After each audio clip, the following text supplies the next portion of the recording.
Apa imbasnya? Sekarang Amerika sudah punya Strategic Bitcoin Reserve yang resmi. Kurang lebih ada 200.000 Bitcoin total yang hasil dari sitaan negara Amerika. Nah, itu udah diresmikan, ditandatanganin, nggak akan dijual dan simpan sebagai cadangan sejenis kayak digital gold seperti Fort Knox tapi versi Bitcoin. Nah, yang ditandatanganin jadi reserve bukan cuma Bitcoin, ada beberapa coin digital asset lain.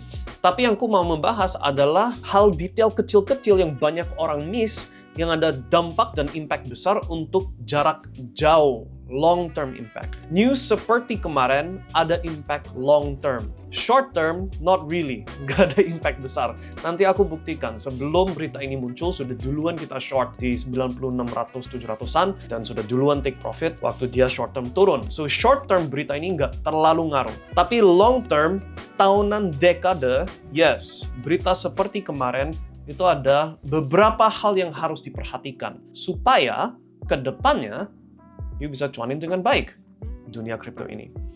So, firstly, apa yang terjadi? So, kemarin 7 Maret di Amerika, so tanggal dan jamnya Amerika ya, 7 Maret terjadi kumpulan antara Donald Trump, so basically orang-orang White House dan pemerintahan Amerika, dengan orang-orang yang penting di dalam dunia kripto, termasuk CEO exchange besar kayak Coinbase dan lain-lain, termasuk Michael Saylor, yang punya MicroStrategy, pemegang Bitcoin salah satu terbesar di dunia. Dan mereka sudah kumpul semua dan intinya adalah, yes, resmi, Amerika harus ada simpanan cadangan Bitcoin, harus ada cadangan koin-koin Ethereum, Cardano, Solana, XRP, and ya, udah resmi sekarang. Udah bukan lagi kripto itu hal yang abu-abu atau apa, udah diakui dari White House sendiri, Bitcoin itu kayak digital gold. Oke? Tapi, nah di sini banyak orang sedikit menurut saya keliru. Kelirunya itu di mana? Oh, karena Amerika tidak akan beli tambahan Bitcoin, cuma nyimpen apa yang udah disita, itulah kenapa pasar turun. That's what most people think. Nah, berita ini ada impact jangka panjang. Long term, yes, there's a very important kata kunci yang banyak orang miss. Short term, no, gak terlalu impact. And ini konsisten dengan apa yang dari dulu kita bilang. Berita, kecuali Black Swan event. Black Swan event itu memang ada efek short term yang terasa. Tapi selain Black Swan event, mayoritas berita sudah di price in, jadi gak dipakai untuk short term movement. Ini aku nunjukin buktinya dulu, baru aku kembali ke imbasnya long term. So, bukan kemarin, untuk Indonesia masih 6 Maret, right? Tapi di zona waktu saya 7 Maret 3 pagi, so ini masih tanggal 6 Maret di Amerika. So, sebelum Crypto Summit-nya terjadi. Kita ini udah duluan short. Ini buktinya, right? 90, 930, saya ngambil 2 short di sini dan di sini, oke? And kita udah take profit pas dia turun itu di sini persis 90-an, bam. Nah, kita gak persis dapat bawah karena lucunya dia $28 dari target saya. Ini very annoying, $28 dari target tapi udah take profit dan udah amankan posisi ini.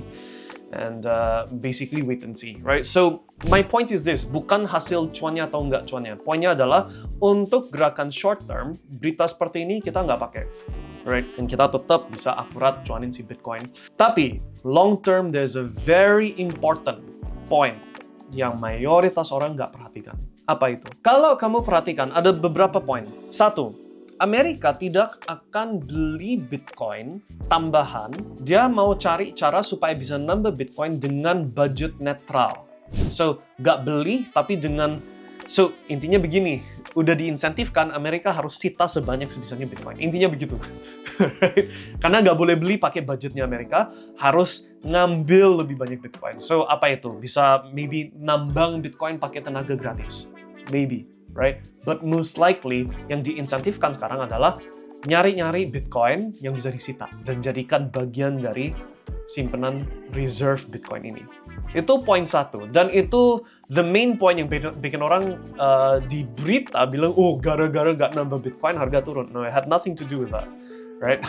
Tapi the other point yang super penting itu di sini, secara hukum sekarang, so ini bukan teori lagi, secara hukum, Bitcoin sudah dipisahkan definisinya sama apapun koin digital lain. Bitcoin tok yang disebut Bitcoin Reserve dan Digital Gold. Okay? Semua koin yang bukan Bitcoin sekarang masuk kelompok digital asset. Hanya Bitcoin tok yang disebut digital gold dan Bitcoin is Bitcoin. So, it's the only coin satu-satunya koin yang dia itu punya posisi sendiri sebagai digital gold gitu loh. Right? Yang mana ini konsisten dengan observasi kita dari Januari kemarin. Yang mana kita kayak, ini harusnya all season jalan kok nggak jalan ya. Terus kita untuk pertama kalinya sepanjang sejarahnya kripto, altcoin sudah decoupling total dari Bitcoin. Nah, kita ngehnya di akhir Januari, kita bisa selamatin apa yang bisa diselamatin, right? Dan kedepannya, ya berarti mayoritas effort dan tenaga harus ke Bitcoin. Altcoins mesti ada yang outperform sekali-sekali, tapi itu cuma anggap aja kayak trade, anggap aja kayak spekulasi gitu loh. Ya masuk 1%, 2%, 3%, dia bisa 5 kali lipat lebih naik daripada Bitcoin, ya kan? Oke, itu berbalik ke Bitcoin setelah udah cuan. Something like that. Itu efeknya si Crypto Summit ini. Yang banyak orang miss. So, orang mesti suka kaitin Bitcoin sama apapun koin lain itu satu kelompok, cryptocurrency. No, sekarang it's digital asset yang bukan Bitcoin, and then just Bitcoin, gitu. Dua pasar ini sudah gak bisa disamakan. Yang artinya, kalau kita akurasinya di Bitcoin, ya udah fixnya di Bitcoin. Dan mau cuanin lebih besar daripada cuma hodl beli jangka panjang, ya berarti harus bisa timing. Oh, ini lagi mau bear cycle, misalkan. Ini bukan formal resmi prediksi ya. Tapi, oh dia mau turun, perlu short gak? Oh, ini mau naik, perlu long gak?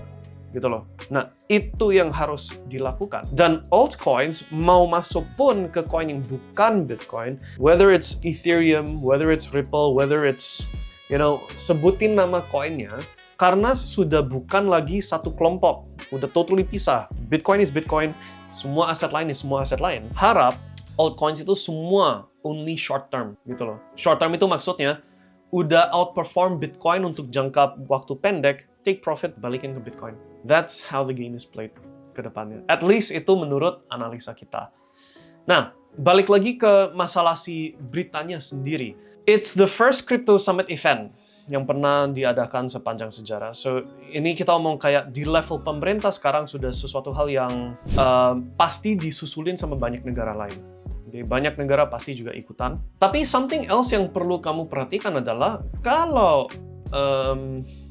kita pakai teori bahwa yang gerakin pasar adalah uang dana dari retail dan partisipan yang masuk berlebih-lebihan. Dengan pengumuman Bitcoin Reserve itu kan harusnya mendongkrak harga ke new all-time high kemarin. Paham nggak maksudnya? It's a very good news yang udah posisikan crypto as a aset resmi yang setara sekarang kayak mau itu saham, mau itu gold, mau apa, udah bukan lagi uang abal-abal atau aset abal-abal, right? Harusnya kalau berita memang penting untuk short term movement, kemarin udah all time high. Paham nggak? Tetapi justru reaksinya pasar turunin harga. Does that make sense? So, untuk long term, ini hal yang sangat amat bagus. Kenapa? Karena ini yang dibutuhkan untuk dorong harga Bitcoin ke $1 juta. Dana pemerintah masuk ke Bitcoin, pemerintah sekarang pegang Bitcoin, institusi sekarang pegang Bitcoin, dan lain-lain. It's very important. Tapi untuk sekarang sampai $1 juta, Bitcoin itu nggak naik turun dengan garis lurus. Paham ya? Nggak hari ini 90.000, besok 100.000, besoknya lagi 110.000, nggak ada koreksi di tengah-tengah. Pasti ada koreksi terus-terusan. Dan kalau paham cara timing koreksi tersebut, ini kita omong satu aset yang bisa naik 5 kali lipat dari 15.000 ke 100.000, atau berapapun itu, bukan 5 kali lipat, 7 kali lipat, right? Kalau turun, koreksinya bisa 50% koreksinya. Nah, kalau you bisa beli bawah, jual atas, beli bawah, jual atas, itu berapa kali lipat dananya? Paham ya? That's the skill. Itu yang you perlu cari tahu gimana cara melakukan itu. Itu yang kita sedang melakukan sekarang. Oke? Dan that's really, menurut saya, poin yang perlu dipetik. Soal, gara-gara Bitcoin Strategic Reserve ini nggak nambah Bitcoin, maka harganya turun. Ya, setiap orang punya asumsi masing-masing lah. Buktinya kita short sebelum berita itu muncul, udah take profit, sekarang lagi nunggu mau long atau short lagi, right? Dan itu yang kita selalu share di dalam komunitas kita. So, kalau menurut kita, berita nggak impact short term, berita ada impact long term, okay? Tapi efeknya itu tahunan, bukan besok, okay? Berita seperti yang kemarin ini, bukan berita kayak CPI, FOMC, bla bla bla. Anyways, Itu dulu ya, and nanti kalau ada update lagi, kita akan update terus. And of course, kalau kamu ada di dalam komunitas, setiap kita long atau short, pasti kita umumkan. Oke? Sementara itu dulu, sukses selalu, and bye-bye.